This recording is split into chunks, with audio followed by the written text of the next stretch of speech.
Hi welcome to T2J health channel. நம்ம வீடியோக்குள்ளே போகிறதுக்கு முன்னாடி நம்ம சேனலை சப்ஸ்கிரைப் பண்ணுங்கள், லைக் பண்ணுங்கள், ஷேர் பண்ணுங்கள், மறக்காமல் கமெண்ட் பண்ணுங்கள். நம்ம இன்றைக்கி என்ன டாபிக் பார்க்க போகிறோம் அப்படின்னாக்கா, இப்போ நம்ம உடம்புல யூரிக் ஆசிட் அதிகமாகிடுச்சு அப்படின்னாக்கா அதை கட்டுப்படுத்துறதுக்கான உணவுகள் என்னென்ன, வேறு சில வழிமுறைகள் என்னென்ன அப்படிங்கிறத பற்றி தான் இந்த வீடியோவில் பார்க்க போகிறோம். யூரிக் அமிலம் அதிகரிக்கிறது இப்போ ஒரு பொதுவான பிரச்சனையாக மாறிடுச்சு.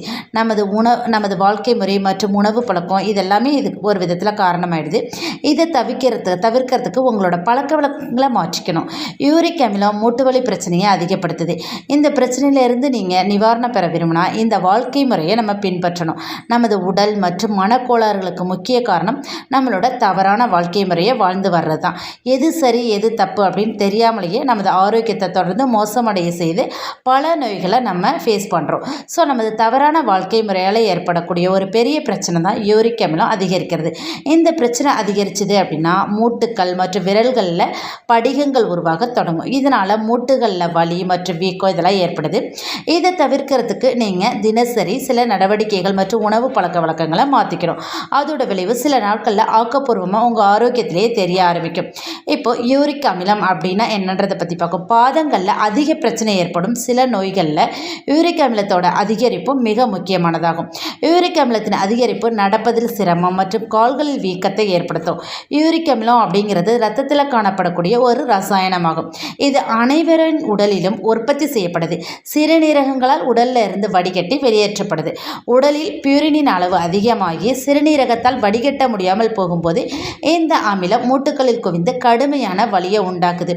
யூரிக் அமிலத்தின் உருவாக்கத்தின் அதிகபட்ச விளைவு பாதங்களில் தான் இருக்குது.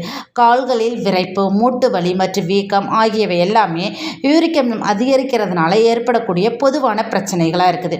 யூரிக் அமிலம் உருவாகும் போது அது மூட்டுக்களை அடைத்து கணுக்கால் வீக்கத்தை ஏற்படுத்துது. ஆயுர்வேதத்தின்படி சிட்ரஸ் பழங்களை அதிகமாக உட்கொள்வது யூரிக் அமிலத்தின் அளவை அதிகரிக்கும் அப்படின்னு சொல்கிறாங்க. யூரிக் அமிலத்தை கட்டுப்படுத்த சரியான உணவு மற்றும் உடற்பயிற்சி ரொம்ப ரொம்ப முக்கியம். வழக்கமான உடற்பயிற்சி மற்றும் உணவு முறை மூலமாக யூரிக் அமிலத்தை கட்டுப்படுத்த முடியும். இப்போது நம்ம யூரிக் அமிலத்தை கட்டுப்படுத்துறதுக்கு என்னென்ன உணவுகள் எடுத்துக்கலாம் அப்படிங்கிறத பற்றி பார்க்கலாம். First apple vinegar. Apple vinegar uric அமிலத்தை கட்டுப்படுத்துறதுல மிகவும் பயனுள்ளதாக இருக்குது அப்படின்னு ரிசர்ச்சில் சொல்கிறாங்க. தினமும் ஒரு டீஸ்பூன் ஆப்பிள் வினிகரை தண்ணீரில் கலந்து சாப்பிட்றது யூரிக் அமிலத்தை கட்டுக்குள்ளே வச்சுருக்கிறதோட செரிமானம் சிறப்பாகவும் இருக்கும். ஸோ நெக்ஸ்ட்டு ஓம விதைகள். ஆயுர்வேதத்தின்படி யூரிக் அமிலத்தை குறைக்க ஓமம் ஒரு சிறந்த நிவாரணியாக இருக்குது. இதனை சாப்பிட்றது மூலமாக கால்களில் ஏற்படக்கூடிய வீக்கம் மற்றும் வலியில் இருந்து நிவாரணம் கிடைக்கும். ஓமத்தை உட்கொள்றதுனால வயிறு சம்பந்தமான பிரச்சனைகளும் குணமாகும். அடுத்தது அதிகமான தண்ணீர் குடிக்கணும். சுகாதார நிபுணர்களோட கூற்றுப்படி அதிக யூரிக் அமிலத்தை கட்டுப்படுத்த விரும்பினா அதிக தண்ணீர் குடிக்கணும். அதிக தண்ணீர் குடிப்பதன் மூலம் யூரிக் அமிலம் நிறுத்தப்படுகிறது. இதன் காரணமாக சிறுநீரகம் உடலில் இருந்து நச்சுக்களை எளிதில் வெளியேற்றும். ஸோ நெக்ஸ்ட்டு ஆலிவ் எண்ணெய். ஆலிவ் எண்ணெய் யூரிக் அமிலத்தை கட்டுப்படுத்த உதவுவதாக நிறைய ரிசர்ச்சில் சொல்லியிருக்காங்க. இப்போ ஆலிவ் எண்ணெயில் விட்டமின் இ அதிகமாகவே இருக்குது. இது இயற்கையாகவே யூரிக் அமிலத்தோட அளவை கட்டுப்படுத்துது. ஸோ யூரிக் அமிலத்தை கட்டுப்படுத்த ஆலிவ் எண்ணெயில் நம்ம என்ன பண்ணலாம், டெய்லி சமைக்கலாம்.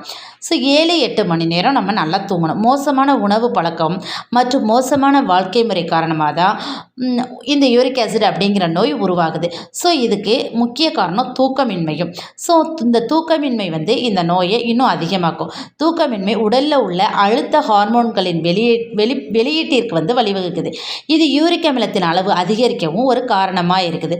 ஓகே, இந்த யூரிக் அமிலத்தை குறைக்கிறதுக்கு வேறு என்ன வழிகள் இருக்குது அப்படின்னு பார்த்தோன்னா, உடல் எடை அதிகரித்தால் அதோட கூடுதல் இணைப்பாக இந்த மாதிரி பிரச்சனைகளும் இன்விடேஷன் கொடுக்காமலே சேர்ந்துடும். அதில் ஒன்று தான் இந்த யூரிக் அமிலம். உங்கள் எடை சீராக இருந்தால் யூரிக் அமிலம் படிப்படியாக குறைய ஆரம்பிக்கும். ஆரோக்கியமான உணவை எடுத்து உடல் செயல்பாடுகளை அதிகரிக்க செய்யணும்.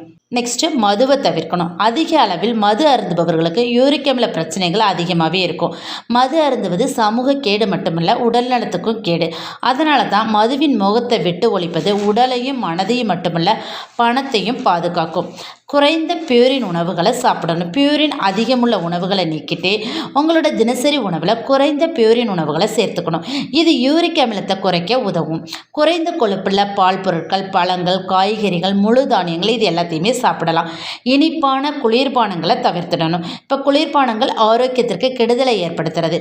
ருசிக்காகவும் குளிர்ச்சிக்காகவும் பருகப்படும் ஒவ்வொரு கிளாஸ் குளிர்பானமும் உங்கள் யூரிக் அமிலத்தின் அளவை அதிகரிக்கும் அப்படிங்கிறத மனசில் வச்சுக்கணும். அதிக சர்க்கரை உள்ளடக்க உள்ளடக்கம் கொண்ட குளிர்பானங்கள் எல்லாமே ஆரோக்கியத்திற்கு தீங்கு விளைவிக்கும் மற்றும் யூரிக் அமிலத்தை அதிகரிப்பதில் முக்கிய பங்கும் இந்த கூல்ட்ரிங்க்ஸுக்கு இருக்குது. யூரிக் ஆசிட் இந்த சம்மர் டைமில் எல்லாருக்குமே இந்த யூரிக் ஆசிட் பிரச்சனை ஏற்படும். ஸோ இதை சரி பண்ணுறதுக்கு நிறைய தண்ணீர் குடித்தோம் அப்படின்னாலே இந்த யூரிக் ஆசிட் பிரச்சனையிலேருந்து சீக்கிரமாக நிவாரணம் பெற முடியும். தேங்க்யூ ஃபார் யுவர் வாட்சிங்.